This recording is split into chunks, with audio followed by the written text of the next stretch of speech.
Eu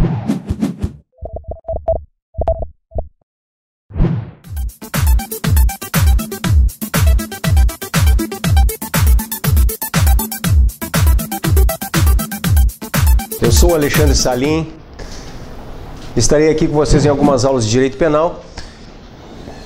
Eu sou membro do MP, eu trabalho em uma promotoria especializada criminal há muitos anos.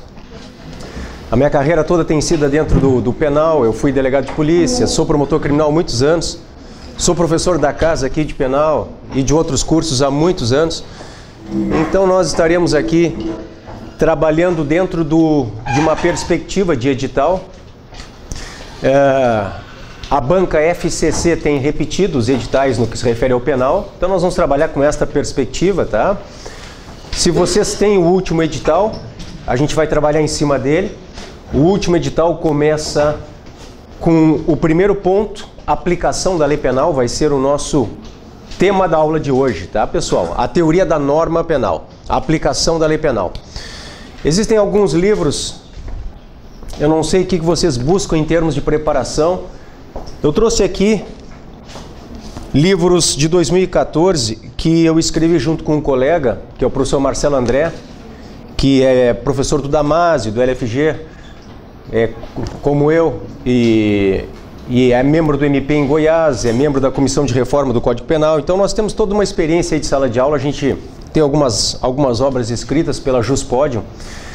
Uma delas é justamente para a coleção Tribunais, que prepara para concurso de analista, tá? Eu trouxe para vocês olharem as edições novas, se vocês... Ô, Alex, dá uma filmadinha aqui. Se vocês tiverem interesse, esse primeiro aqui é a coleção Sinopses, aí já é algo um pouquinho mais elaborado. Nós temos aqui vários volumes dentro do penal. Depois, se vocês quiserem um manual, algo mais profundo ainda, falem comigo, para eu sugerir para vocês, que eu não sei se é o objetivo de vocês para um concurso para analista, talvez o manual não seja necessário nesse primeiro momento, tá? E este segundo aqui é o que nós temos para a coleção Tribunais. Aí vocês olhem, vejam o que vocês acham. Existem questões comentadas, tá? Fiquem à vontade, se vocês tiverem alguma dúvida, me interrompam, tá? A gente vai se conhecendo agora e o importante é vocês saírem da aula sem qualquer tipo de dúvida. Eu prezo aqui pela organização das minhas aulas, vocês vão ver, pela clareza, então a gente vai indo devagarinho, eu vou sentindo o ritmo da turma de vocês. Se eu sentir que dá para tocar mais um pouquinho, eu vou apressar, senão eu vou puxar o freio. Vamos indo devagarinho, tá? Hoje, por exemplo, nós temos que trabalhar tempo e lugar do crime, a aplicação da lei penal. Nós temos uma questão hoje que está aí suscitando no meio jornalístico, que é o caso lá de Três Passos, com certeza todos vocês têm conhecimento disso, a morte do menininho lá em Três Passos. E vejam, eu já estou falando do caso de Três Passos, né? Mas há hoje uma polêmica que diz respeito ao lugar em que deve tramitar o inquérito policial e depois ser oferecida a denúncia. Qual é o juiz competente para receber o inquérito?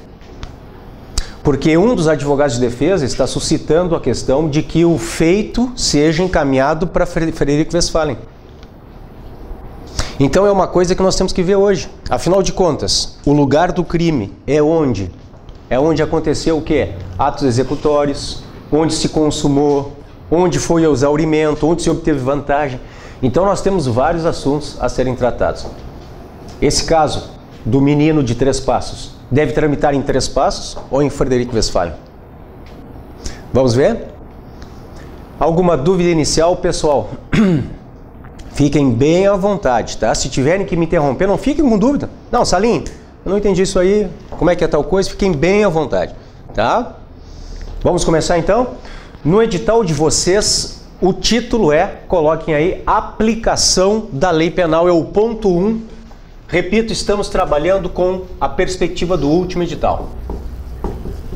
Aplicação da lei penal. Nós vamos fazer alguns comentários sobre a banca também ao longo das aulas, a FCC, tá?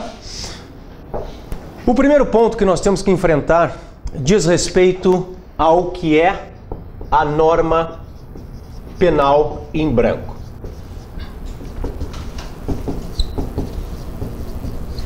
Então vejam, nós vamos trabalhar lei penal na aula de hoje. Depois vocês veem crime, depois vem pena, tá? Na verdade, crime dentro do edital, a FCC, neste concurso para analista, tem pedido só imputabilidade. Já leram o edital, né? Vocês têm que ler o último edital, tá? Ela exige só imputabilidade, só. É o único aspecto de teoria do crime que a FCC exige, imputabilidade, que é um dos elementos da culpabilidade, só isso. Mas no ponto 1 ela põe aplicação da lei penal. Bom, aí é um monte de coisas, tá, pessoal? Vamos lá. Norma penal em branco, coloquem aí, ou leis cegas, tá? Norma penal em branco ou leis cegas. O nosso esquema, pessoal, é este. Leis penais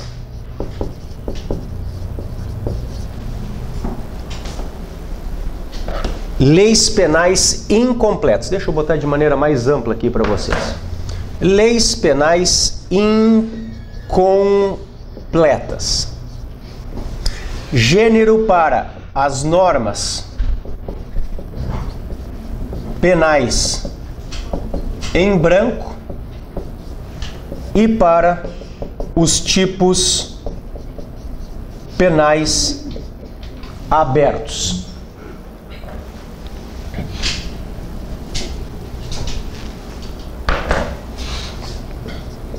Vamos começar por aqui então. Leis penais incompletas.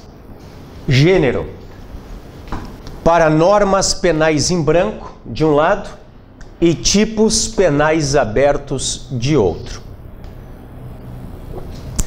Se a lei penal está incompleta, ela tem que ser complementada. E é justamente o complemento que vai nos trazer a espécie.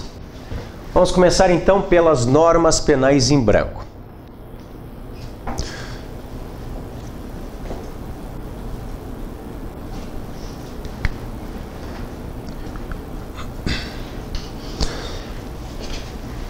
Eu quero que vocês lembrem da estrutura da lei penal, antes de mais nada.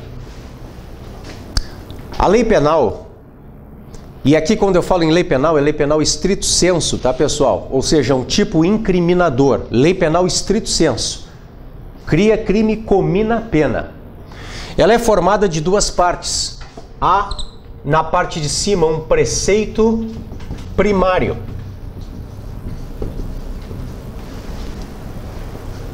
É nele que está descrita a conduta incriminadora. Então lembrem do homicídio 121, preceito primário é matar alguém. Na parte de baixo está o preceito secundário.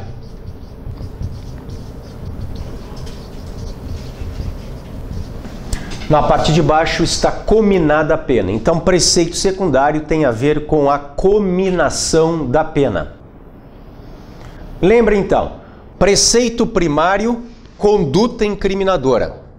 Preceito secundário, cominação da pena. Bom, voltamos lá para a incompletude da lei penal. Por quê, meus caros? Porque a lei penal pode estar incompleta tanto na parte de cima quanto na parte de baixo, como eu vou mostrar para vocês. Nós temos incompletude tanto no preceito primário quanto no preceito secundário. É por isto que a primeira classificação das normas penais em branco é esta: ao avesso. Normas penais em branco ao avesso. Coloquem, por favor, os sinônimos. Ao revés ou invertidas. Ao avesso, ao revés, invertidas, tudo a mesma coisa. Coloquem então que a incompletude diz respeito ao preceito secundário. Lembrem disso, tá? Na norma penal em branco ao avesso, a incompletude diz respeito ao preceito secundário. Eu vou abrir o Código Penal aqui para vocês, e aí Eu vejo que muitos de vocês não têm o código aí, né? É bom que tragam nas próximas aulas. Vocês vão ver que eu vou muito para a lei, vou muito para a súmula, vou muito para a lei, até pela característica da primeira fase da banca FCC, tá? Mas para os colegas que estão acompanhando sem o código, é só olharem a tela. Estou abrindo o Código Penal, então. Eu vou lá para o crime de uso de documento falso, pessoal, o 304. Observem, passei. Uso de documento falso. Então, o rapaz que cai na blitz, ele apresenta para o policial uma carteira de motorista falsa. Está aqui o crime que ele pratica, uso de documento falso. Este crime, meus caros, ele pode ser praticado por provocação, tá? Não há necessidade de uma apresentação espontânea. Pode ser que o policial diga, documento. Pois não, senhor policial, está aqui. Pum, é falso, praticou o crime. Agora, claro, se a polícia entrar na casa dele ou no carro e estiver revistando o porta-luvas e achar, aí não. Ele tem que apresentar, mesmo que por provocação. Não há necessidade de que a apresentação seja necessariamente espontânea. Esse é o crime. Olhem o que diz. Fazer uso de qualquer dos papéis falsificados ou alterados. Aqui se referem os artigos 297 a 302. Olhem a pena. Eu quero chamar a atenção dos senhores para a pena. Qual? A combinada falsificação ou alteração. Vocês estão vendo que não tem pena por o 304? Porque, na verdade, a pena é a pena do crime de falso, da falsificação. É a pena do 297, falsificação de documento público. Ou do 298, falsificação de documento particular. Não existe pena específica para o 304. Então se faz, pode voltar, Alex, uma remissão às penas de outros crimes. É um exemplo, existem outros.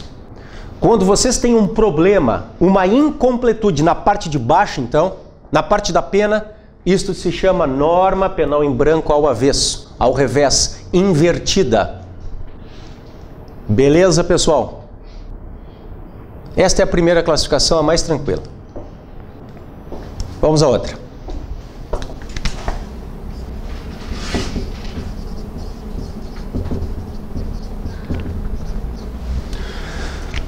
Eu escrevi ali homogêneas.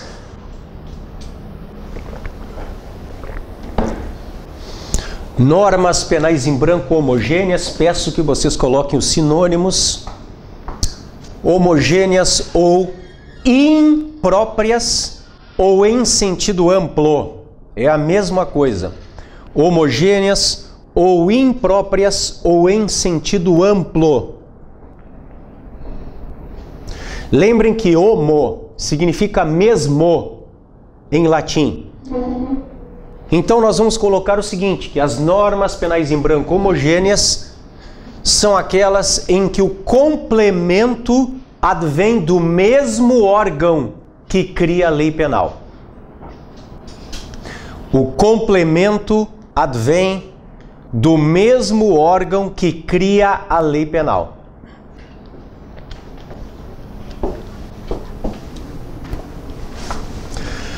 A pergunta é, qual é o órgão que cria a lei penal? Ou seja, qual é a fonte material do direito penal, poderia ser a pergunta. Qual é a fonte material, qual é a fonte de produção? Por exemplo, os deputados gaúchos, eles podem criar direito penal? A fonte material está no artigo 22, inciso 1 da Constituição. Vou abrir aqui para vocês. O 22.1 vai dizer que compete privativamente à União legislar sobre, entre outros, o direito penal. Passem os olhos.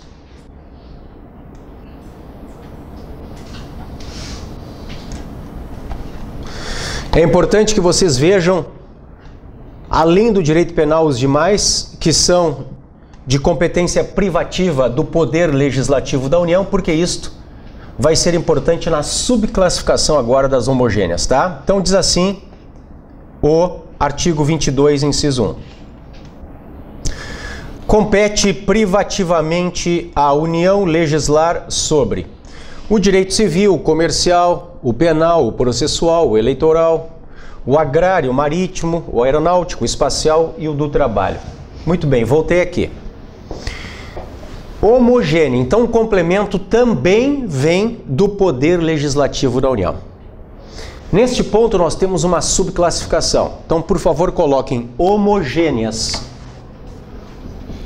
homovitelíneas e heterovitelíneas.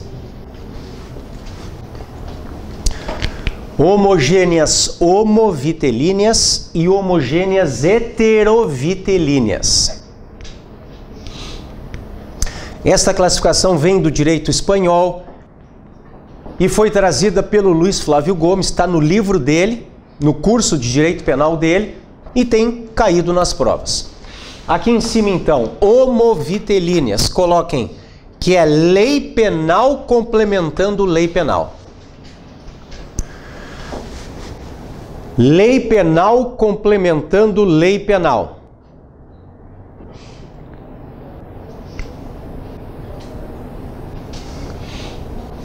E embaixo, heterovitelínea,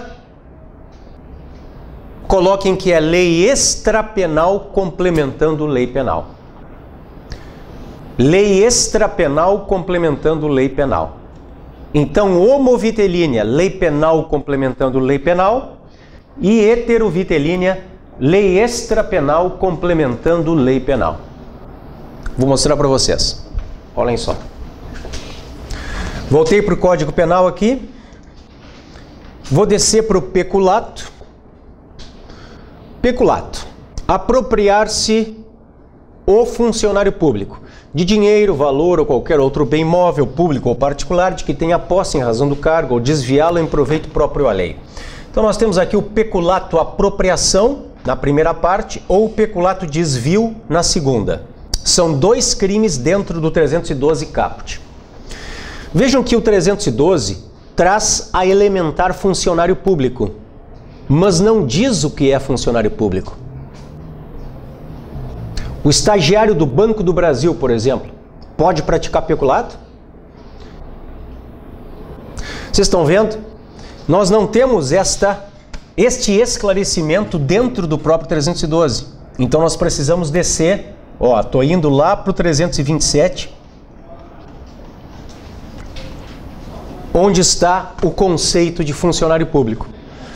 Vejam então que é o 327 complementando o 312. Nós temos um exemplo de norma penal em branco homogênea homovitelínea. Por quê? Porque o complemento está dentro do próprio Código Penal. É a lei penal complementando a lei penal.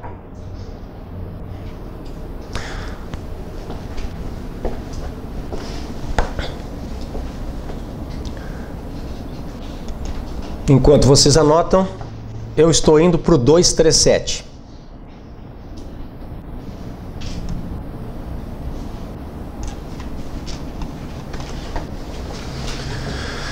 Observem esse crimezinho aqui. Conhecimento prévio de impedimento. Contrair casamento conhecendo a existência de impedimento que lhe cause nulidade absoluta. Os impedimentos matrimoniais não estão dentro do Código Penal. Então se coloquem no lugar do juiz do crime, porque ele tem que julgar o 237. Só que o próprio Código Penal, a lei penal, não diz o que é impedimento matrimonial. Quem diz é a lei civil, claro. Então é o Código Civil, e lá no artigo 1521, é o Código Civil complementando a lei penal. Temos aqui uma norma penal em branco, homogênea heterovitelínea. Lei extrapenal, no caso do exemplo a lei civil, complementando a lei penal.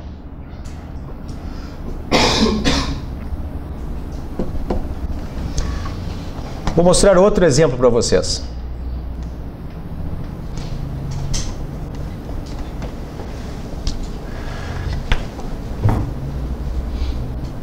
Olhem o 178. Emitir conhecimento de depósito ou warrant.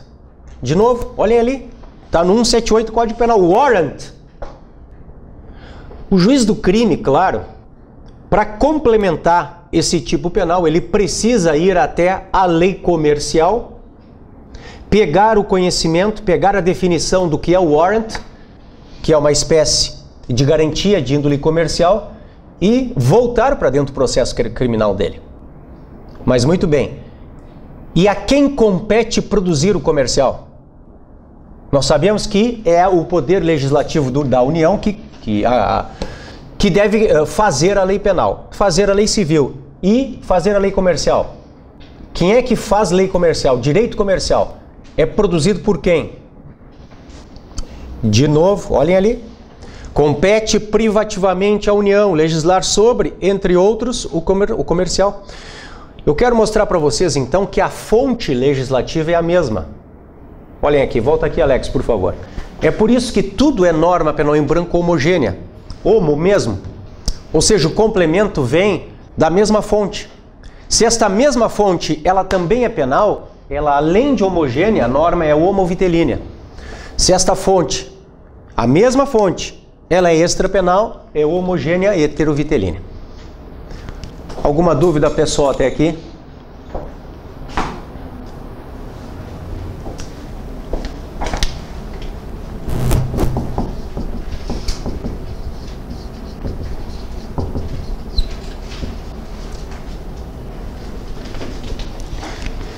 E nós temos finalmente aqui em cima as heterogêneas. Heterogêneas, coloquem os sinônimos.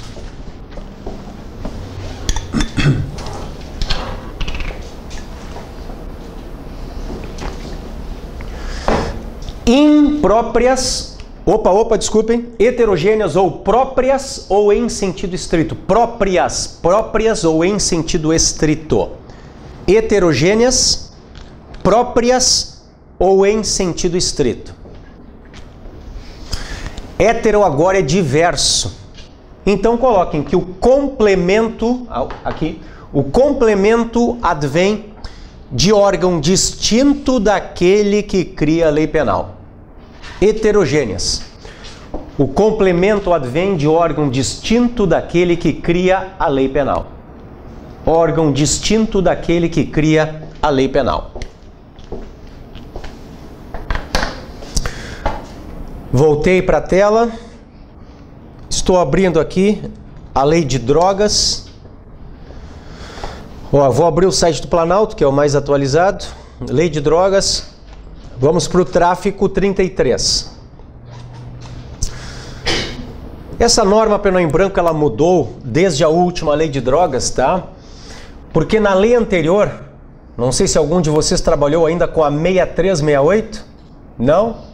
A 6368. Nós trabalhamos muitos anos com a 6368, a lei anterior a esta. E lá a norma penal em branco era substância entorpecente. Olhem só qual é a norma penal em branco agora. Importar, exportar, remeter, preparar, produzir, fabricar, adquirir, vender, expor à venda, oferecer, ter em depósito, transportar, trazer consigo, guardar, prescrever, ministrar ou entregar a consumo ou fornecer, ainda que gratuitamente, sem autorização, desacordo com determinação legal ou regulamentar. O quê? Olhem a expressão, drogas. A norma penal em branco é esta, drogas. Parece simples, mas não é. É muito fácil se cair na prova de vocês maconha ou cocaína ou crack. Agora, e se cair cola de sapateiro? Digamos que o sujeito aqui na frente do verbo jurídico esteja vendendo no sinal ali cola de sapateiro. Ele é traficante para fins do 33? Ou cola de sapateiro não vicia?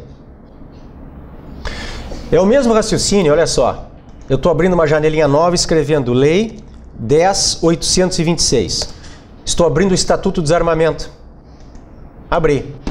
Vou pegar, por exemplo, o 14, que traz o crime de porte de arma de fogo de uso permitido. Olhem aqui. Digamos que o rapaz esteja em via pública só com o carregador da pistola 380 dele, sem munição. Ele está praticando crime? Portar, deter, adquirir, fornecer, receber, ter em depósito, transportar, ceder, ainda gratuitamente, emprestar, remeter, empregar, manter sob guarda ou ocultar. Arma de fogo, acessório ou munição de uso permitido. O que é arma de fogo? O que é acessório? O que é munição? O que é uso permitido? sem autorização e em desacordo com determinação legal ou regulamentar. Qual determinação? Vocês estão vendo? O tipo está incompleto. É o mesmo raciocínio da lei de drogas, voltei. Qual determinação é esta? Que determinação legal é esta? Que regulamento? Qual? A lei de drogas não diz o que é droga. Se deram conta disso? A lei de armas não diz o que é arma. São tipos incompletos. Só que, pessoal, no caso da lei de drogas, que é a lei 11.343 de 2006, o complemento vem por uma portaria da Anvisa. É a portaria 344/98, SVSMS, Secretaria de Vigilância Sanitária do Ministério da Saúde. No caso da lei de armas, a lei 10.826 de 2003, o que nos diz o que é arma, o que é acessório, o que é munição, o que é uso permitido e, por consequência, o que é uso restrito, é o decreto 3665 de 2000. São alguns exemplos. E eu trago para vocês aqui complementos que vêm por decreto, que vêm por portaria, que vêm por ato administrativo. Se nós temos um decreto, ele é expedido por qual poder? É pelo executivo, vocês concordam? Só que quem fez a lei de armas ou a lei de drogas foi o legislativo. Então eu tenho um ato do executivo complementando um do legislativo. O complemento, então, ele é conferido por um órgão distinto daquele órgão que cria a lei penal. Isto é uma norma penal em branco heterogênea. Vocês observem então, pessoal. Todos copiaram aqui o que está em azul?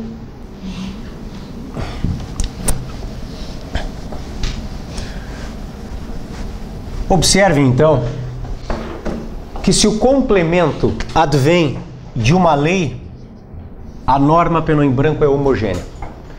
Se o complemento advém de um ato administrativo, a norma penal em branco é heterogênea. E se o complemento é conferido, meus caros, pelo juiz, aqui embaixo nós temos um tipo penal aberto. No tipo penal aberto, quem completa é o juiz. Quem completa o que está incompleto é o juiz.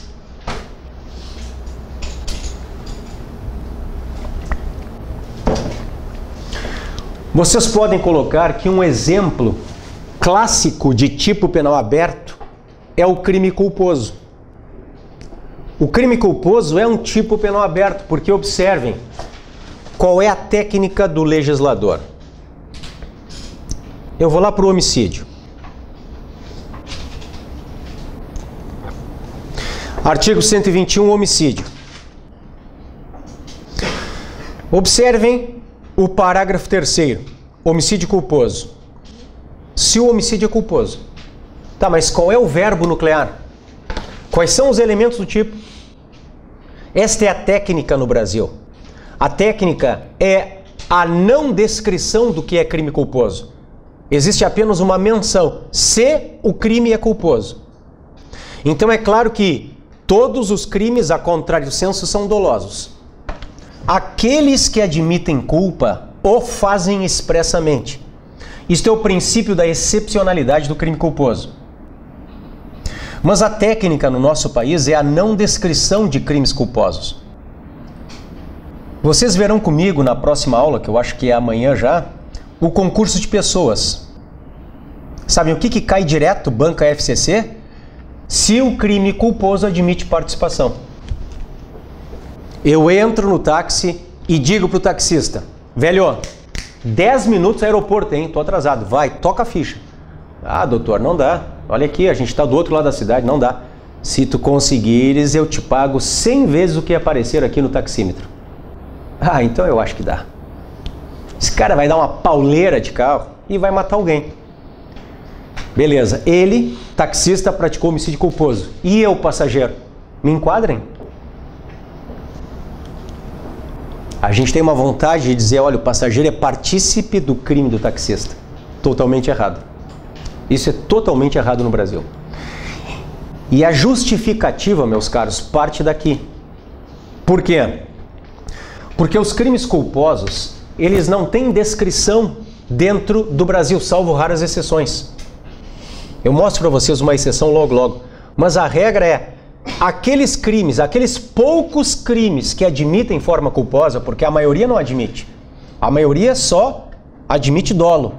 Aqueles poucos que admitem a forma culposa e o fazem expressamente, eles colocam apenas uma menção. Se o crime é culposo, se o homicídio é culposo, 2 pontos pena tal.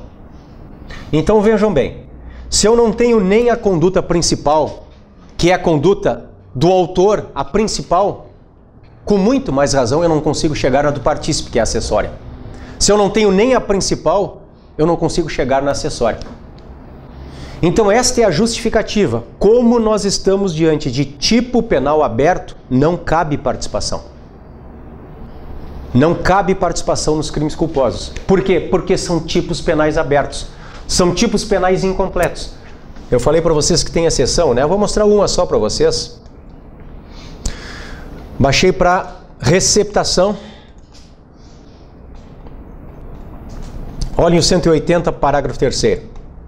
Então eu estou na receptação, tá, pessoal? Da receptação, baixei para o parágrafo 3º. Adquirir ou receber coisa que, por sua natureza ou pela desproporção entre o valor e o preço, ou pela condição de quem a oferece, deve presumir-se obtida por meio criminoso. Isto é o que se chama de receptação culposa. É claro que aqui não há margem para o juiz complementar, para o juiz interpretar. Eu tenho ali fechadinho o que é receptação culposa. Agora, isso é exceção. No Código Penal é só essa, para vocês terem uma ideia. Depois nós temos fora do Código também algumas. Tá? Na Lei de Drogas, por exemplo, o ministrar culposamente um crime que é próprio, praticado por médico, dentista, veterinário, farmacêutico. Agora a regra no Brasil é não descrever o crime culposo. Ele é um tipo aberto. Quem complementa é o juiz. Há tipos que são dolosos e são abertos também.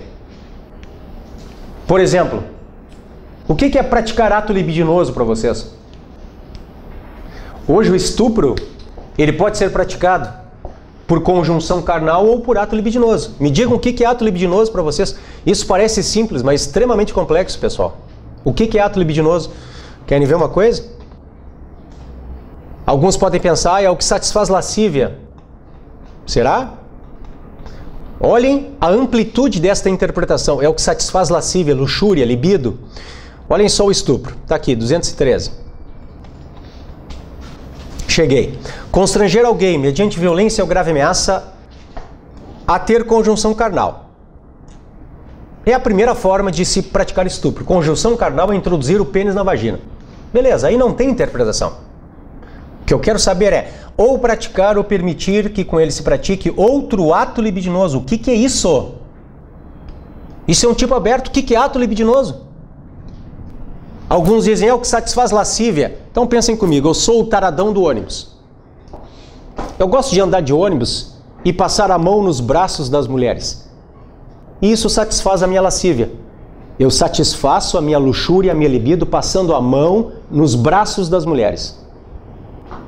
Se nós entendermos que isto é ato libidinoso, eu estou praticando estupro.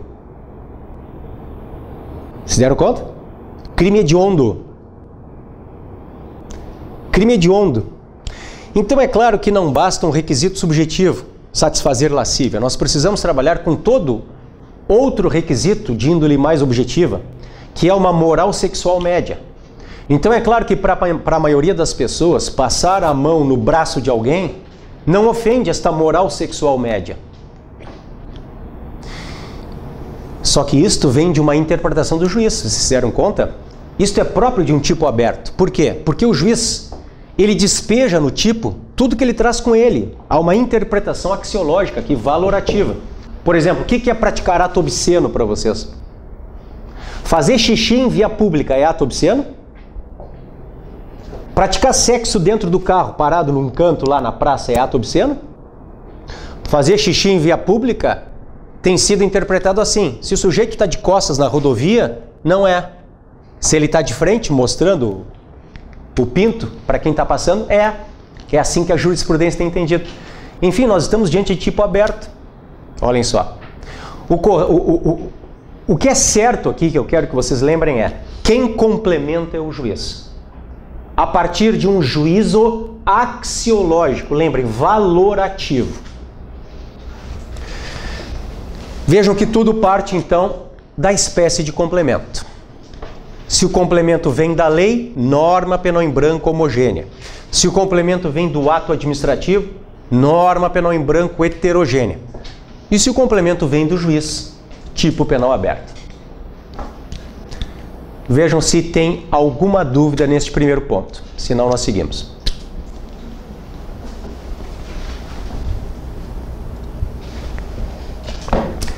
É claro que aqui em cima, pessoal, normas penais em branco ao avesso, o complemento também é por lei, né?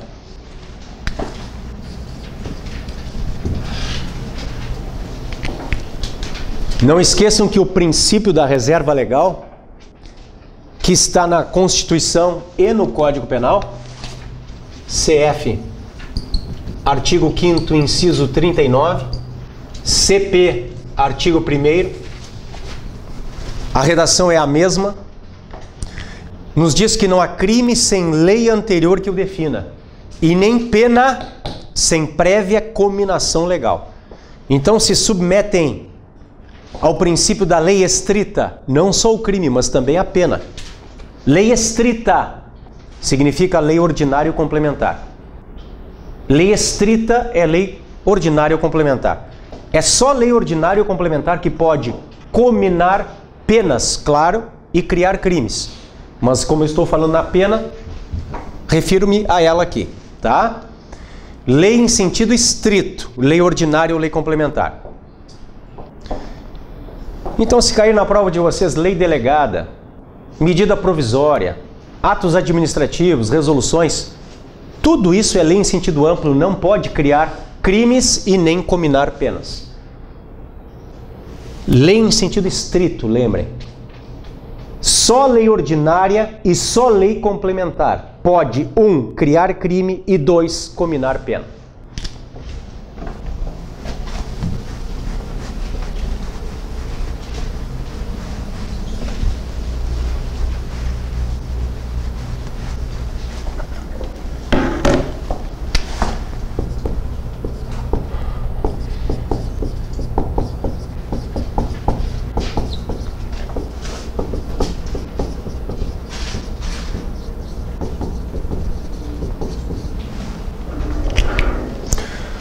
Vamos para o ponto 2, aplicação da lei penal no tempo.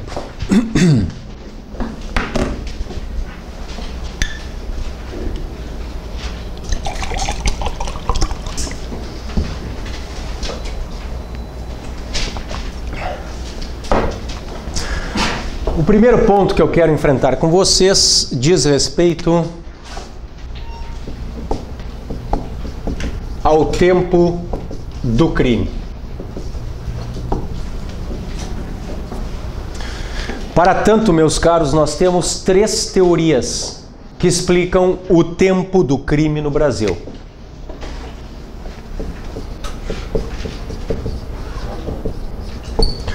A teoria da atividade, a teoria do resultado e a teoria da ubiquidade.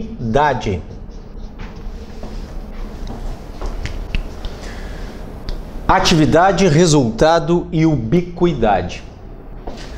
As definições, elas são bastante óbvias aqui, porque nós queremos saber quando o crime foi praticado, quando, o tempo do crime. A teoria da atividade nos diz o seguinte: no momento da atividade. Ou seja, no momento da ação ou da omissão.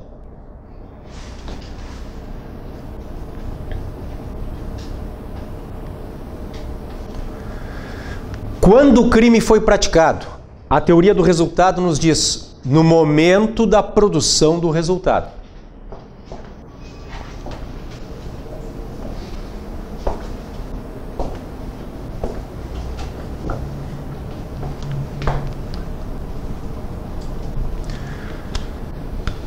E a teoria da ubiquidade, quando o crime foi praticado? Tempo, então. Teoria da ubiquidade. Tanto no momento da conduta quanto no momento da produção do resultado. Tanto no momento da conduta quanto no momento da produção do resultado. Voltamos aqui, Alex. Pessoal, lendo o artigo 4º do Código Penal, me digam, qual foi a teoria adotada no Brasil? Tempo do crime. Isso aqui cai direto na banca FCC, direto. Qual é a teoria que explica tempo? Qual é a teoria que explica lugar? Qual é a teoria que explica tempo? Qual é a teoria que explica lugar? Olhem o que diz o artigo 4º. Considera-se praticado o crime no momento da ação ou da omissão, ainda que outro seja o momento do resultado. Não há nenhuma dúvida, então, por favor, coloquem que nós, no Brasil, para tempo do crime, adotamos a teoria da atividade.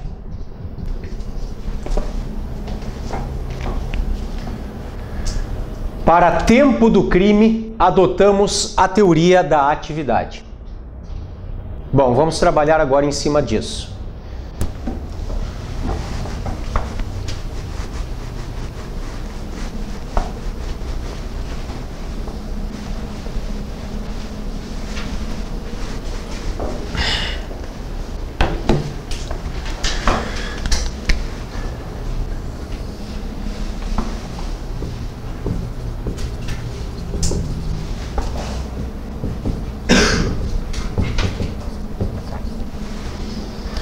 Vários problemas que costumam cair nas provas dizem respeito à imputabilidade e à inimputabilidade.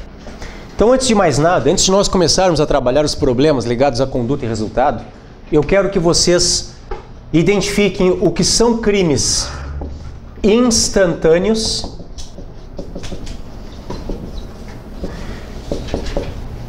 e o oposto, que são os crimes permanentes.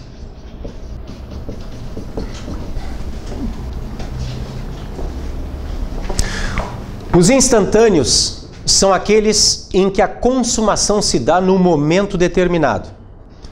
A consumação, ela ocorre no momento determinado. Ela não se prolonga no tempo, ela se dá num momento determinado. Homicídio, lesão, estupro, furto, roubo, são todos crimes instantâneos. A consumação se dá no momento determinado, ela não se prolonga no tempo.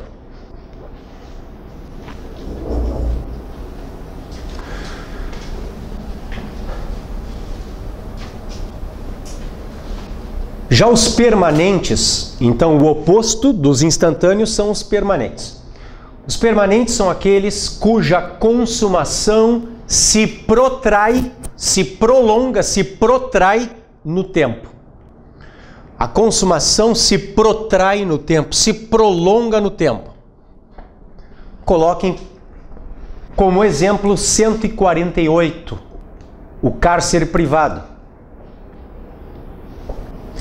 Enquanto a vítima está no cativeiro, aquele crime está acontecendo. Aquele bem jurídico está sendo atacado. Ele está então praticando o crime. Se a vítima ficar 1 ano no cativeiro, ela está há 1 ano sendo agredida injustamente e ela pode reagir em legítima defesa 1 ano depois. Qual é a importância disso? Olhem só. Digamos que o rapaz, ele tenha dado os tiros na vítima quando ele tem 17 anos. Ele está ali, às portas de completar 18. Daqui 1 semana ele completa 18. Então, com 17 ele dá os tiros. A vítima fica entre a vida e a morte no hospital e quando ela morre, o rapaz já tem 18. ECA ou CP? E aí, o examinador pode perguntar se ele vai ser representado ou denunciado, se aplica medida socioeducativa ou aplica a pena. Toda a terminologia própria da infância e da juventude. Alguém tem dúvida que é ECA? Por que é o ECA? Porque o crime, no caso o ato infracional, porque foi praticado por adolescente infrator, é instantâneo. Então vocês têm que trabalhar com o artigo 4º. É o artigo 4º do Código Penal. Considera-se praticado o crime no momento da atividade, no momento da ação ou da omissão, ainda que outro seja o momento do resultado. Teoria da atividade, esta é justificativa, ECA. Pode cair, no entanto, que esse rapaz, quando ele coloca a vítima no cativeiro, ele tem 17. A vítima ainda está no cativeiro quando ele completa 18.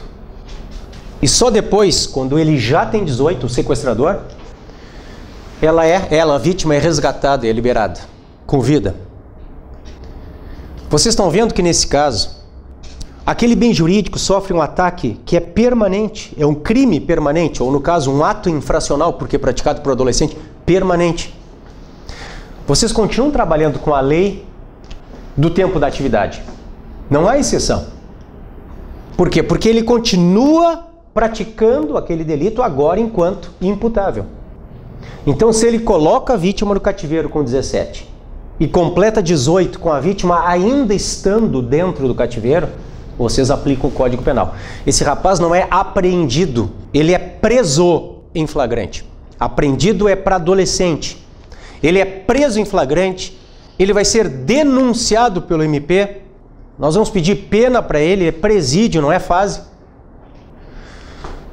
Enquanto no primeiro exemplo do homicídio, outro dia caiu uma carta-bomba, muito interessante. Quando ele manda a carta-bomba, ele tem 17. Em face da greve do Correio, cuidem, em face da greve do Correio caiu assim, tá? E ele completa 18. Aí quando a vítima abre a carta, bum, explode e ela morre. Ele já tem 18. ECA ou CP? ECA. Homicídio é crime instantâneo. Para que vocês trabalhem com o rapaz já sendo imputável, porque no momento do resultado ele tem 18, tem que ser permanente. Permanente. Então o artigo 159, por exemplo, extorsão mediante sequestro. Tá? 148, por exemplo, crime tem que ser permanente. Enquanto no instantâneo, meus amigos, a justificativa está no artigo 4º do Código Penal. Nos permanentes, a justificativa está numa súmula do STF. Eu vou abrir aqui para quem não tem. Estou escrevendo súmula 711 STF.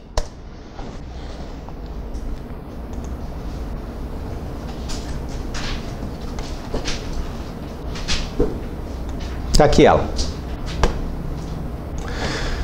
A lei penal mais grave aplica-se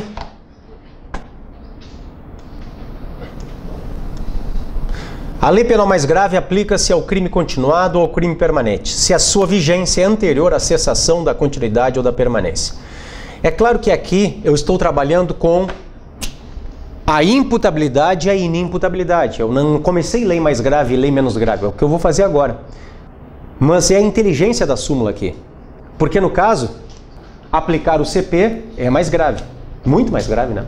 Do que aplicar o ECA. Então é a inteligência da súmula, esta é a justificativa. Por quê? Se ele completa a imputabilidade, a maioridade, antes de cessada a permanência, é o que diz a súmula, aplica mais grave, aplica a imputabilidade. Todas as regras do Código Penal. Alguma dúvida até aqui, pessoal? Beleza. Nosso segundo ponto, dentro da aplicação da lei no tempo. Deixa eu explicar uma palavra para você sobre o continuado, hein? Já que está aqui, olhem só. Leiam de novo, por favor. A lei penal mais grave aplica-se ao crime continuado ou ao permanente, se a sua vigência é anterior à cessação da continuidade ou permanência. Vejam que a lei fala, a súmula fala em crime continuado e fala em crime permanente. Crime permanente vocês já sabem o que é. Aquele cuja consumação se prolonga, se protrai no tempo. E o continuado? Está aqui. Ó, eu estou abrindo o Código Penal agora. Estou descendo para o 71 porque a própria lei já diz o que são os crimes continuados. Está aqui. Crime continuado, artigo 71. Quando o agente, mediante mais de uma ação ou omissão, pratica 2 ou mais crimes da mesma espécie e pelas condições de tempo, lugar, maneira de execução e outras semelhantes, devem os subsequentes ser havidos como continuação do primeiro, aplica-se-lhe a pena de um só dos crimes se idênticas ou a mais graves se diversas, aumentado em qualquer caso de 1/6 ou 2/3. Os crimes continuados, meus caros, são estudados dentro da matéria concurso de crimes. É uma barbadinha para o réu, tá? Porque o réu entra hoje na minha casa, amanhã na tua, na terceira semana na sua, na quarta semana na tua casa. Então ele pratica 4, 5 furtos. Se presentes os requisitos legais, é como se ele tivesse praticado um furto só. Uma barbadinha para o réu. É como se tivesse praticado um furto só, com a pena aumentada.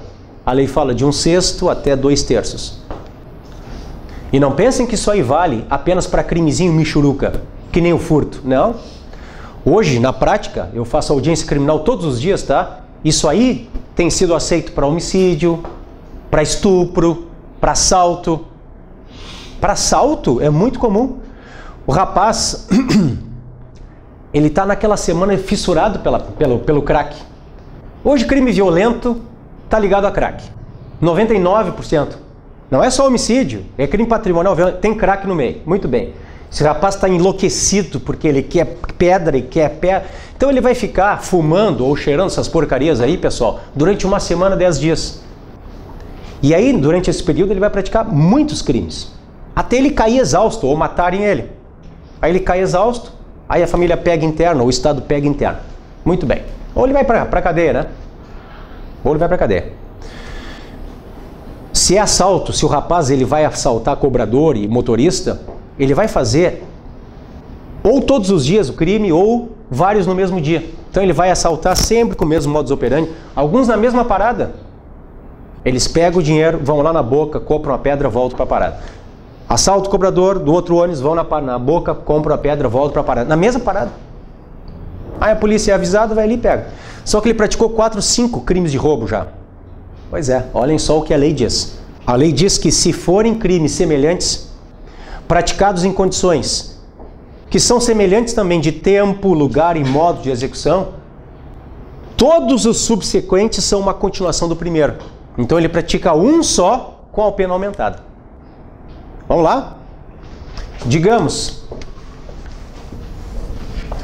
que quando esse rapaz praticou o furto 1, a pena era de 1 ano, no meu exemplo. Quando esse rapaz praticou o furto 2, a pena é de 1 ano. E quando esse rapaz praticou o furto 3, a pena passou para 3 anos. Por quê? Porque no meio da cadeia da continuidade entrou em vigor a lex gravior. A súmula fala em lei mais grave, né? Então, durante a cadeia da continuidade, entra em vigor a lei mais grave. O crime é o mesmo. Aquilo que ele está praticando lá fora, na vida como ela é, como eu digo, no mundo do ser, é o mesmo. Só que aqui, neste mundo convencional que nós chamamos de direito, no mundo do dever ser, por convenção, por política criminal, aquilo que ele praticou lá na rua teve pena aumentada. Vocês vão trabalhar em cima do 1 ou do 3? É o que diz a súmula. Em cima do 3. Vamos ler a súmula de novo?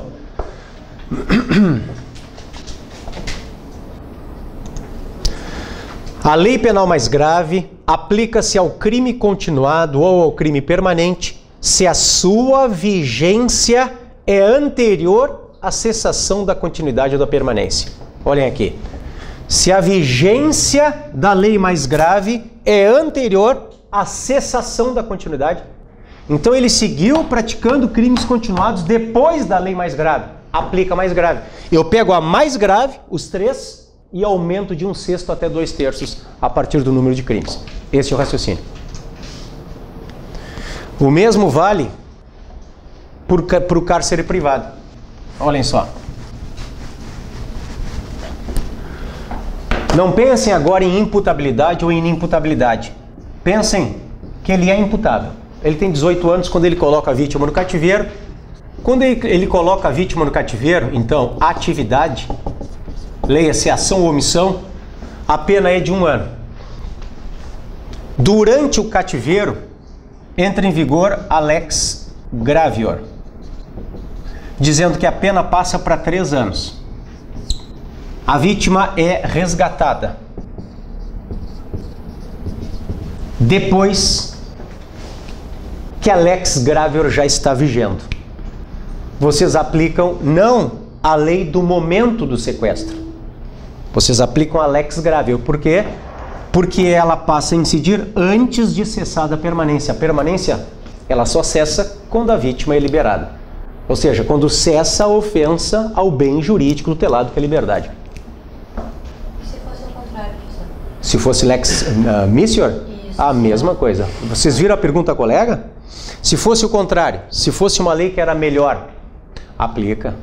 Aplica melhor. Aplica melhor, claro. É a última lei. Claro. Aplica a mais benéfica. Pensa assim, tá?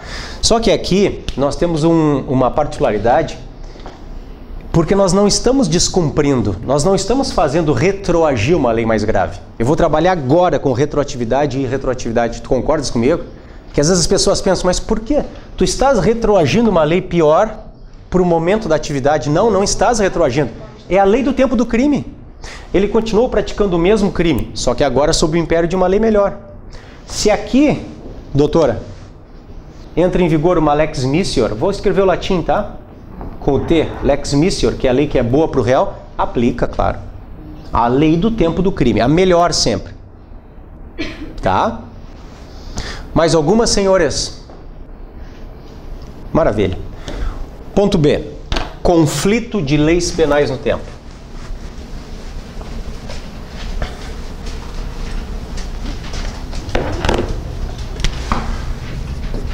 Então, o ponto A foi tempo do crime, ponto B, conflito de leis penais no tempo. Nós temos uma regra. Esta regra vem com o brocardo latino tempus regit actum, ou seja, aplica-se a lei que está vigendo ao tempo do fato.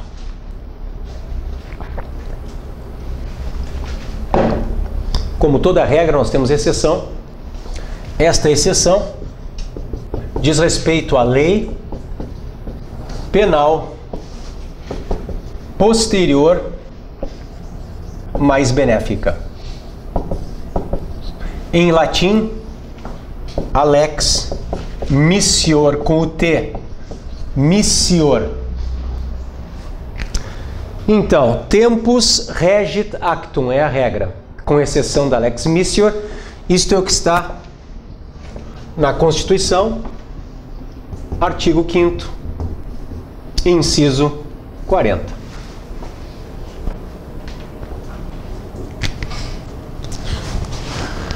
A Constituição Federal, meus caros, diz que a lei penal não retroagirá, vírgula, salvo para beneficiar o réu. É o que está no artigo 5º, inciso 40. A lei penal não retroagirá. Por quê? Porque vocês aplicam o tempus regit actum. Aplicam a lei vigente ao tempo do fato. Vírgula, salvo para beneficiar. Vírgula, salvo se for missior. Salvo se for boa para o réu.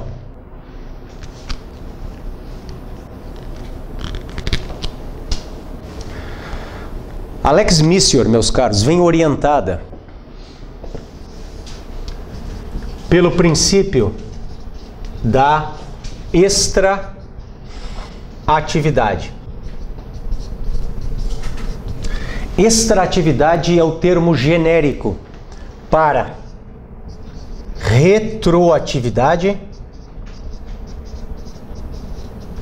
e ultraatividade.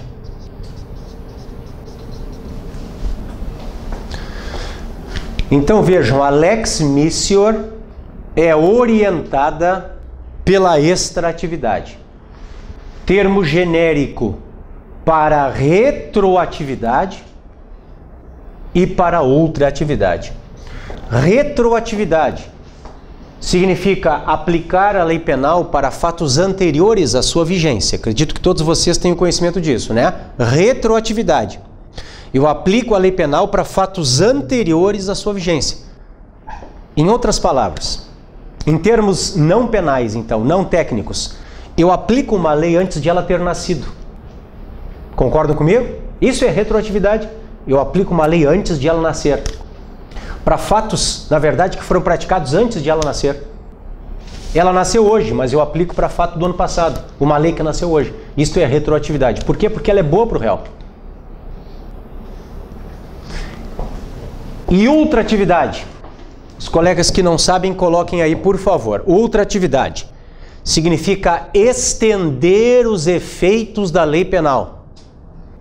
Estender os efeitos da lei penal para além da sua revogação.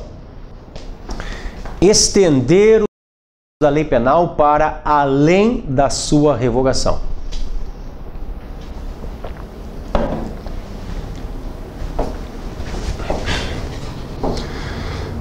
Pensem comigo. Eu posso hoje, 2014, eu, juiz, eu posso sentenciar alguém com base numa lei que foi para o espaço, que está revogada desde 2006?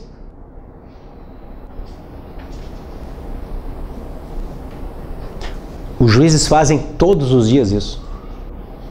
Já explico para vocês, é lá na lei de drogas. Todos os dias. Vocês têm que pensar o seguinte: se quando o fato foi praticado, vigia a lei A, e esta lei A depois veio revogada pela lei B, mas a lei A é melhor para o réu do que a lei B, tem problema que está revogada. Se o fato foi praticado quando ela vigia, é a lei A que vocês vão aplicar. Ah, mas ela está revogada. Mas isto é a ultratividade. É a força que tem uma lei que é boa para o réu de ser aplicada depois da sua morte.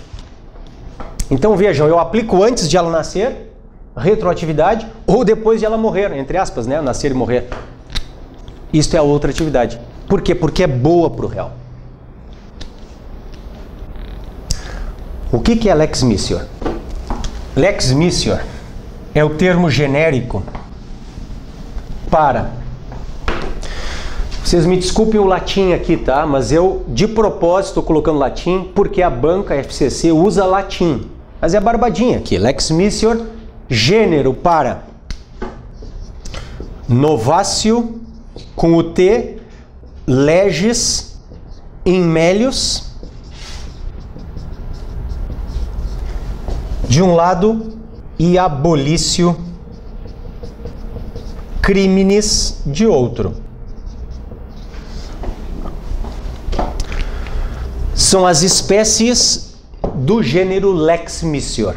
Novatio legis in melius. Não esqueçam de escrever com o T, novatio, e pronunciar com o C, novatio legis in melius de um lado, e abolício com o T, abolitio, pronunciem abolício, criminis do outro.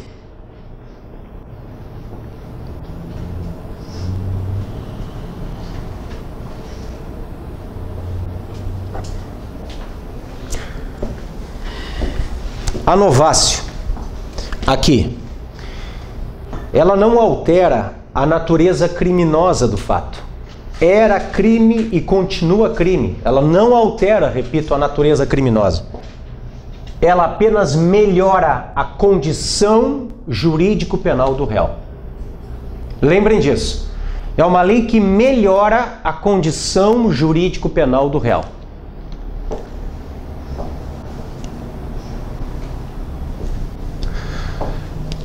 Pensem numa lei que diminui a pena, só isso. O fato era crime e continua crime, mas uma lei nova diminui a pena. Uma lei nova entra em vigor e melhora os requisitos para o réu adquirir um benefício. Enquanto vocês estão anotando, eu vou para o Código Penal, lá para as penas alternativas. A gente vai ver penas juntos aqui em aula também, tá? Olhem aqui. Vejam que todo o capítulo referente às penas alternativas, as chamadas restritivas de direitos, tem redação dada pela 9.714 de 98. A 9.714, ela revolucionou as penas alternativas no Brasil. Ela criou outras que não existiam e ela melhorou os requisitos. Qualquer condenação por crime doloso até 4 sem violência ou ameaça admite substituição. E se for por crime culposo, não interessa nem a pena, não interessa nem a violência. Pode ser homicídio culposo, não tem problema. E pode ser superior a 4, não tem problema, admite substituição. É uma lei que é muito boa para o réu, a 9.714. Olhem só, olhem o 226. Eu não sei se vocês lembram de uma causa de aumento de pena quando o agente era casado, lá nos crimes sexuais. Estava aqui, ó, 226. A pena é aumentada. Estava aqui, ó. O 3 dizia, a pena é aumentada de metade se o agente é casado. Dizia assim. Está revogado. A Lei 11.106, neste particular, é uma novatio legis in mediis, porque ela não descriminalizou o estupro. Ela só mandou por espaço uma causa de aumento de pena, se o agente é casado. Quem é de vocês que me diz por quê, hein, que se extinguiu esta causa de aumento de pena, se o agente é casado? Existe toda uma discussão nova num direito penal que se quer hoje civilizado, democrático, fundado em princípios garantistas. Vocês com certeza estão familiarizados com o termo garantismo, né? O garantismo vem do Ferraioli. O Ferraioli é um mestre italiano. Ele foi o meu orientador no doutorado que eu fiz na Itália. O Ferraioli é o pai do garantismo penal. Hoje tem uma questão muito crítica aqui no Rio Grande do Sul, esses garantistas, os garantistas versus os não garantistas. Olha quanta bobagem se escreve aqui no nosso estado em especial, tá? A respeito do Ferraioli. O Ferraioli é um justo filósofo, ele nem penalista é. Mas ele traz todo um sistema de garantias que as pessoas aqui, elas confundem com a punição. Uma coisa é uma punição efetiva, dura, que todo mundo quer, para quem praticou. Outra coisa é todo um sistema de proteção para o imputado. Garantias para que ele venha depois ser punido. Mas enfim, eu não vou falar sobre garantias para vocês. Mas eu só quero lembrar que a discussão atual é sempre esta: direito penal do fato versus direito penal do autor. É uma discussão que acaba refletindo em qualquer seara dentro do penal. Começa no crime e vai acabar na pena. Aqui está no crime. Por exemplo, o agente é casado. Vocês estão vendo? Eu não estou punindo o agente pelo que ele fez. Direito penal do fato. Eu estou punindo o agente pelo que ele é. Direito penal do autor, ele é casado. Hoje se fala muito no direito penal do inimigo. Eu puno porque é inimigo. Eu puno porque é terrorista. Eu puno porque é clandestino. Porque é imigrante clandestino. Eu puno porque é vadio. Tem uma contravenção penal no Brasil, o artigo 59. Ela formalmente está vigendo. A contravenção da vadiagem. Está lá, podem olhar, 59 LCP. É muito interessante, né? Porque no Brasil, se o rico não trabalha, ele é ocioso. E se o pobre não trabalha, ele é vadio. Pessoa até 2 anos, o Código de Processo Penal admitia preventiva porque o sujeito é vadio. Isso foi revogado agora, com as últimas alterações da preventiva, na liberdade e na fiança. Mas pensem, tá preso. Mas o que foi que eu fiz? Não, nada. É que tu és vadio. Mas eu não fiz nada. Mas não precisa fazer nada. Tu és vadio. Cuidem. Direito penal do autor. Eu puno o sujeito pelo que ele é e não pelo que ele fez. Que é tudo que não se quer. Isso é voltar ao Terceiro Reich. Eu puno porque é judeu. Eu puno porque é negro. Eu puno porque é homossexual. Eu puno porque é deficiente físico. Tá, mas eu não fiz nada. Mas não preciso fazer nada. Então é tudo que não se quer, é trabalhar com direito penal do fato. Tudo que se busca, ao contrário, é trabalhar com direito penal. Tudo que não se quer é o direito penal do autor. Tudo que se busca é um direito penal do fato. E esse aumento de pena que eu mostrei para vocês, vou lá para ele de novo, dizia, aumenta a pena do estupro se o agente é casado. A discussão foi toda essa, isto refletia direito penal do autor. Eu puno pelo que ele é. E não direito penal do fato, eu puno pelo que ele fez. Esta causa de aumento de pena, ela foi por espaço, ela foi revogada. E vejam que neste particular, a 11.106 de 2005, olhem aqui, é uma novatio legis in mediis. Se é uma novatio legis in mediis, ela tem que retroagir. ela tem que retroagir. Retroatividade mais outra atividade. Abolício, vamos para abolício, que é onde a gente vai ficar mais.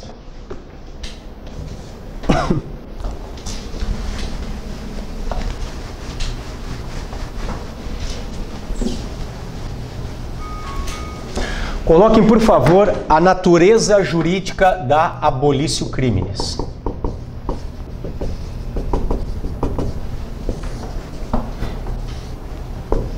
É uma causa de extinção da punibilidade. Natureza jurídica da abolício criminis. É uma causa de extinção da punibilidade. Lembrem que eu já botei no quadro ali, só filma ali, Alex, por favor. O artigo 107, inciso 3. Depois pode botar na tela, Alex. Extingue-se a punibilidade. Inciso 1, morte. Inciso 2, anistia, graça ou indulto. Vocês têm um ponto no edital FCC, que é a extinção de punibilidade. Então, todo o 107 tem que ser muito bem conhecido pelos senhores. 3, retroatividade de lei que não mais considera o fato como criminoso. Aqui está a natureza jurídica da abolício crimes, ela é uma causa de extinção da punibilidade.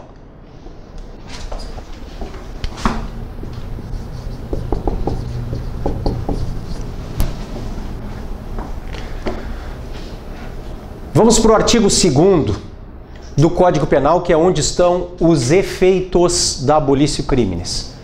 Artigo 2º do Código Penal diz assim: ninguém pode ser punido por fato que lei posterior deixa de considerar crime, cessando em virtude dela a execução e os efeitos penais da sentença condenatória. A lei posterior que de qualquer modo favorecer o agente aplica-se aos fatos anteriores, ainda que decididos por sentença condenatória transitada em julgado. Olhem o caput de novo. Ninguém pode ser punido por fato que lei posterior deixa de considerar crime, abolício crimes, cessando em virtude dela a execução e os efeitos penais da sentença condenatória. Cessam só os efeitos penais da sentença condenatória. Isso cai direto na banca FCC. Eles perguntam para o candidato se mesmo diante da abolício crimes o réu tem que reparar o dano. Resposta? Sim. Porque não cessam os efeitos civis, só cessam os efeitos penais. Então não tem mais nome no rol dos culpados, não gera reincidência. Numa prática seguinte pode receber transação penal ou suspensão do processo. Cessam os efeitos penais, mas por consequência não cessam os civis. Então, pergunta, mesmo diante da abolício, o réu está obrigado a reparar o dano? Sim, está.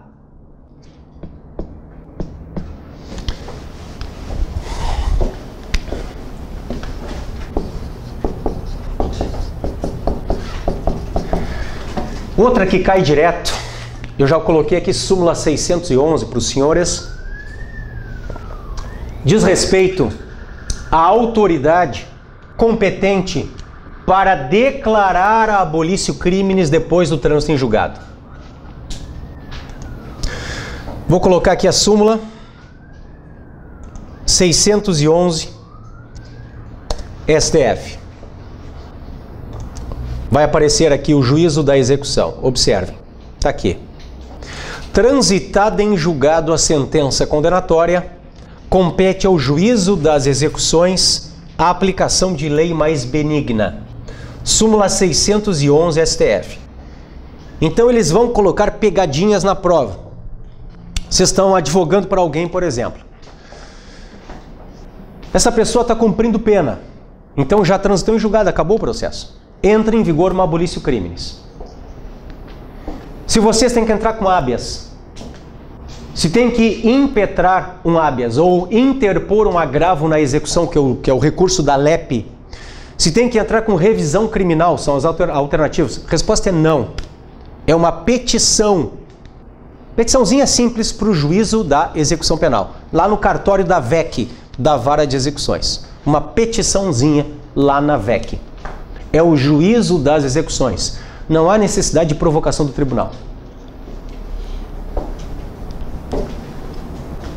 Tudo bem?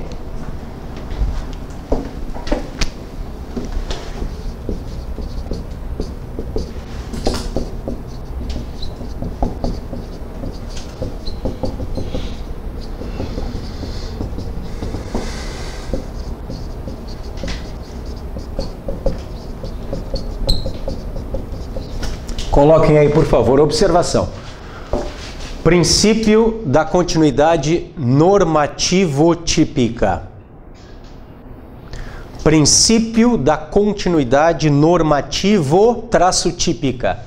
Às vezes cai típico-normativa. É a mesma coisa, por favor, tá? Normativo-típica é a linguagem do STF, por isso que eu trago ela aqui. Às vezes cai, repito, o contrário, típico-normativa. Tanto faz.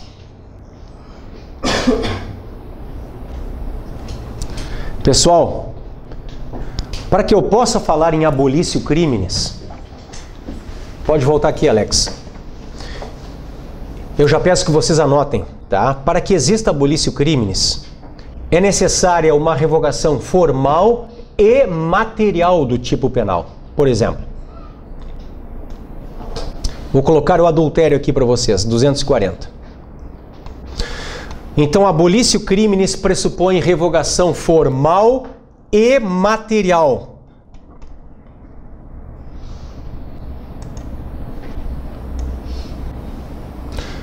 Foi o que aconteceu, pessoal, está na tela, com o adultério. Até a Lei 11.106 de 2005, o adultério era crime no Brasil. Veio a 11.106 e mandou para o espaço o adultério. O adultério não é mais crime, nem aqui no 240 e nem em lugar nenhum. Agora, olhem só. Qual é a lei mesmo? A 11.106. A 11.106, ela reflete também nos crimes de rapto. Ó, do rapto.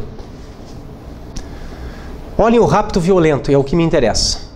Ou mediante fraude. Artigo 219, revogado pela 11.106, aqui revogou o adultério. Rapto violento significa, meus amigos, que o rapaz vai até a casa da menina, pega ela à força, ou mediante fraude, tá? Tranca ela num lugar porque ele quer transar com ela. Tem que ter fim sexual, senão é outro crime. Pensem nesta conduta lá fora, lá no mundo do ser, na vida como ela é. Aqui nesse mundo convencional do dever ser, chamado direito, esta conduta se enquadrava no 219 e se chamava rapto violento ou mediante fraude.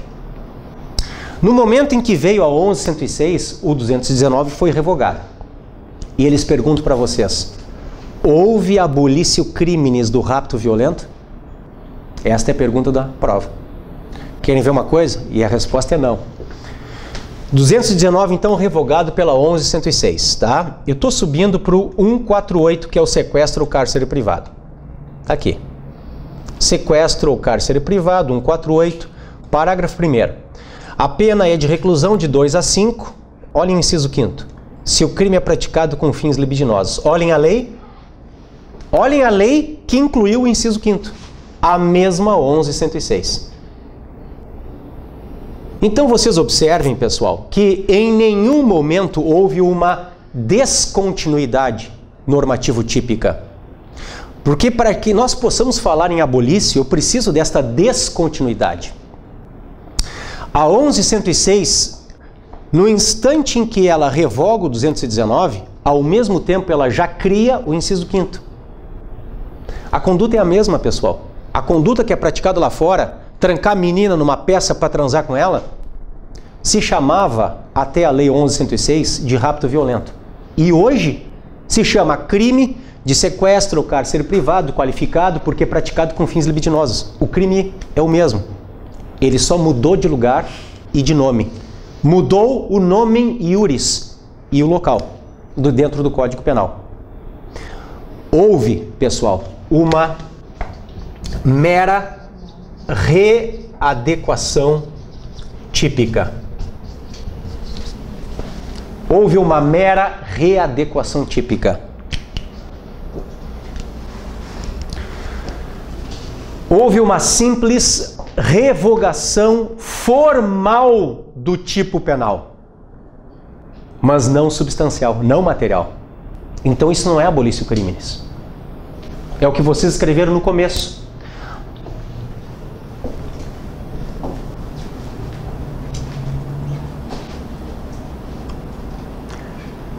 Quando eu paro aqui, que eu vejo muita gente de cabeça baixa, tá? Que vocês podem ficar me olhando, por que esse cara para de falar? É só porque eu vejo muitos de vocês assim anotando, eu espero um pouquinho. Vocês anotaram que abolício criminis pressupõe revogação formal mais revogação substancial. Isto é abolício. Portanto, uma simples revogação formal não é abolício. Quando há uma simples revogação formal do tipo, como no 219, e há uma readequação típica, porque aquela conduta é levada para outro lugar e tem outro nome em iuris, bom, isto não é abolício criminis. Houve uma readequação típica, o crime continua existindo, em outro lugar e com outro nome. Então, primeira conclusão a que nós podemos chegar. Houve abolício criminis do rapto violento? Resposta à prova, não. Coloquem, não houve. O crime continua existindo. Pessoal, abolício criminis é a abolição do crime. O crime não foi abolido, ele continua existindo em outro lugar e com outro nome. Cai muito também em relação aos crimes sexuais. E aí cai muito mais. Os crimes sexuais caem direto. A pergunta é, houve abolício criminis do atentado violento ao pudor? Vocês lembram o que era atentado violento ao pudor antes? Lembram do antigo 214? Porque o 213, ele tinha como vítima só mulher. E falava em conjunção carnal, introdução do pênis na vagina. Tudo que não era introdução do pênis na vagina, então vítima mulher ou homem, cópula anal forçada, por exemplo, ia para o 214. Atentado violento ao pudor. Ou seja, atos libidinosos diversos da conjunção carnal forçados. Eles vão perguntar para você se houve, eu vou falando e vou indo para lá, pode botar lá, Alex, revogação, ou seja, abolício criminis do 214. E a resposta é claro que não. Ah, mas está revogado. Tá mesmo. Esta lei, pessoal, a 12.015, ela revolucionou o capítulo dos crimes sexuais. A 12.015, ela cria estupro de vulnerável, ela mexe até na ação penal. A ação penal, em regra, é qual hoje para crime sexual? Pode voltar aqui, Alex. A ação penal era privada como regra. Hoje, como regra, ela é pública condicionada à representação. A vítima tem que representar. E essa regra é tão forte, pessoal, que nós chegamos ao absurdo de não ter exceção nem na morte da vítima. Eu estou com um caso na minha promotoria, eu trabalho na 2ª Criminal de Gravataí. Eu estou com um caso na minha promotoria em que a menina foi morta pelo estuprador. E eu, para não perder o prazo decadencial, a lei exige uma representação, e esta representação é 6 meses a contar do conhecimento da autoria. Sabe o que eu tive que mandar fazer? O funcionário da promotoria ir na casa da vítima, e a família está lá velando a vítima ainda, tá transtornado com o que aconteceu, um caso cruel, gravíssimo, e eu mandar o funcionário, de forma até desumana, mas o que a gente vai fazer? Bater na porta e dizer, senhora, a senhora é a mãe da fulaninha, a senhora não se pode assinar aqui, é um termo para a senhora nos autorizar a processar o suspeito. Pegar a representação com a mãe dela. Por quê? Porque, na verdade, não tem exceção. Como regra, a ação é pública condicionada à representação. Vocês só trabalham com ação pública incondicionada quando a vítima é vulnerável ou menor de 18. Se a vítima é vulnerável ou menor de 18, tudo bem. Aí a ação é pública incondicionada. Caso contrário, todas as outras hipóteses, inclusive de morte da vítima, lesão grave da vítima, a ação é pública condicionada à representação. Olhem só. Isto está no 225, tá? Se vocês quiserem ver depois. Pode botar ali de novo. O 214, meus amigos, foi revogado pela 11.106. Então eles perguntam para vocês, houve abolício crime? Desculpem, foi revogado pela 12.015. Houve abolício criminis? Não. Por quê?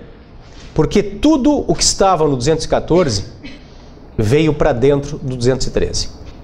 A 12.015, no momento em que revogou o 214, ela alterou o 213, de maneira substancial também. Podem ver que o 213 não traz mais vítima mulher. Olhem ali comigo. Pode botar. Traz como vítima alguém. Ah, o homem pode ser vítima de estupro hoje? Pode. Não traz mais apenas a conjunção carnal. Traz conjunção carnal ou outro ato libidinoso. Então, tudo que era o antigo atentado violento ao pudor, 214, hoje está dentro do 213. Houve uma readequação típica. Então, a nossa segunda conclusão é: não houve abolício criminis do antigo atentado violento ao pudor. Isso cai direto, hein, pessoal?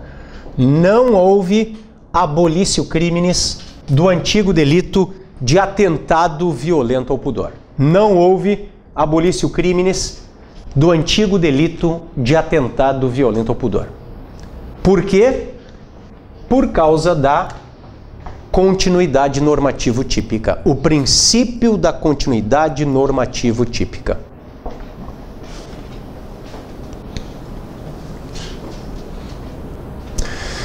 Meus caros, abolício criminis, claro, se é boa para o réu, ela retroage e ela possui ultraatividade, não esqueçam disso, tá? Retroatividade e ultraatividade. Eu sei que eu já cheguei no intervalo de vocês, só uma última palavra para a gente encerrar esse ponto, o ponto B. Se existe, de um lado, uma lex gravior, uma lex missior, já me entreguei aqui. Se existe de um lado uma lex missior, que é o que nós estamos vendo até agora, novatio legis in melius, abolício criminis, existe de outro uma lex gravior. A lex gravior, ela está orientada pelo princípio da não ultraatividade. Bem assim como eu estou escrevendo. Não traço ultra traço atividade. Não ultraatividade. Ou seja, a lex gravior é orientada pela irretroatividade e pela não ultraatividade.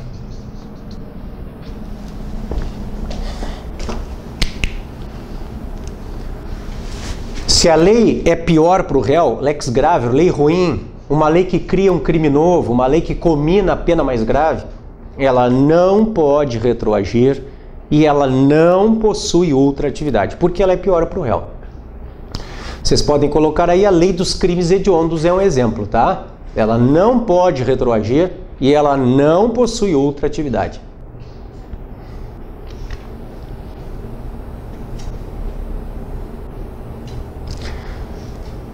Logo após o nosso intervalo, eu volto e pergunto para vocês se nós podemos combinar as leis penais. E ali eu respondo aquela indagação que eu fiz ao início. O juiz hoje, em 2014, pode trabalhar com uma lei que está revogada desde 2006? É o que nós veremos depois do intervalo, tá? Com a combinação de leis penais ou lex tercia.